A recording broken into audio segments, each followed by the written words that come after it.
Hi, I'm Kevin Koenig, Senior Editor at Power Motoryacht Magazine. I'm here with the whole staff of Power Motoryacht Magazine up in Essex, Connecticut at our headquarters.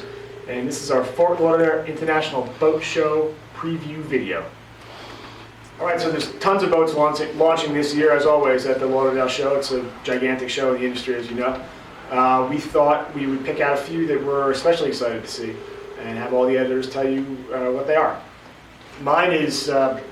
The first one that I'd like to talk about is fairly obvious, I think, to anybody who's been following the boating world, and especially the fishing boat world, and that's the Viking 92. I'm partial to that. I'm a Jersey guy. If you're in New Jersey, you see Vikings coming in and out of the inlets all the time. They build a great boat. They're killing it in the industry. They're selling boats hand over fist, as far as I can tell. And this 92 is the largest they've built yet. Comes with optional 2,635 horsepower NTUs, and I think in our test we recorded it at two-way average top hop, 38.5 knots. On a 92 footer. On a 92 footer. Crazy. I don't know what it displaces, but I'm sure it's a lot. They build sturdy boats. They've got that aft section that's kind of flattened out as they've been doing this since they did the 52 a couple years ago. So it gets up and on a plane real quick, and I can't wait to see that boat. Jason, how about you? I'm excited to check out the MJM 50Z. I saw this boat actually introduced in Newport at the Newport International Boat Show, and I got to talking to Bob Johnstone. I was over there a day before the show opened, and he was sitting on the boat, and we were chatting in the salon, which is a really nice space. It's got this really great feel to it, where you're I was leaning against the galley counter, and he was sitting in the dinette, and we were talking at a distance like you would do in your home kitchen, which is kind of an interesting feeling on a 50-foot boat. It's kind of got a really nice feel inside. It felt a little bit like a sailboat, which I mentioned to him, and he just kind of smiled. I think he knows a little bit about sailboats here and there. Absolutely. And it's got the gyro stabilizers, right? That's a standard equipment. It's the first boat to have the seakeeper on its standard. Yes, very cool. And now, is that boat also set up as one level, like his 34s and 29s, as one level living, if you will? Exactly, from the transom to the companionway down into the salon. It's all one level. It's terrific. Really nice feel to it. Beautiful. Me personally, actually, one big part about this boat show that we all kind of forget. Yes, there's a bunch of great new boats, but there's also some fantastic used boats as well. And I always find by Sunday at this boat show, it's when all of our press events are over. It's a great time to put on a t-shirt and some shorts and go take a look at some used boats. So that's kind of on my plan. I always love to look for used hatters, yacht fish, and some of that stuff. The sport fish dock is wonderful. So that's just kind of more of my personal interest to look at.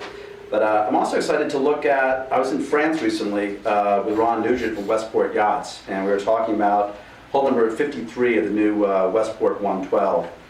And this boat and first of all, you have to think about it. Over 50 boats, 112 feet. That's a big feat there.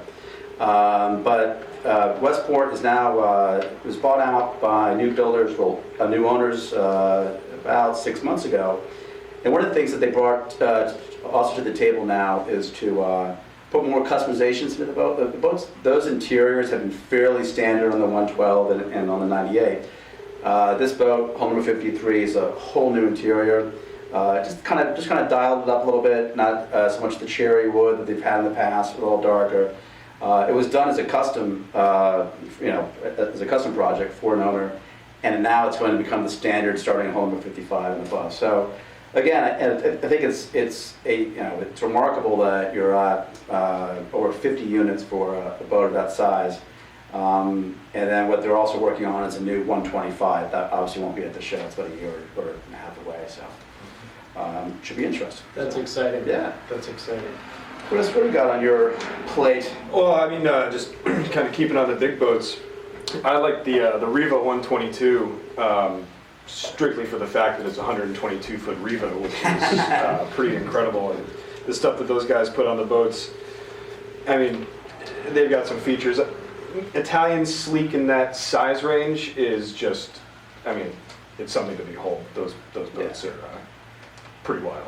Well, but what's also cool on the exact opposite end of the spectrum was the wider 32 that you were talking about I earlier. can't wait to see that boat. Yeah. The wider, they use a lot of carbon in the construction. I've tested the 42 a while back, and that's something, obviously, it has the pontoons that pop out. This boat doesn't have that. It's more of a runabout. I don't know, but I think they intend it to be a tender for some larger boats. They have a 164. They're working on, I think, a 140 as well, something in that range. And that boat, it's got really interesting lines. I've only seen pictures of it. I'm sure you guys have as well.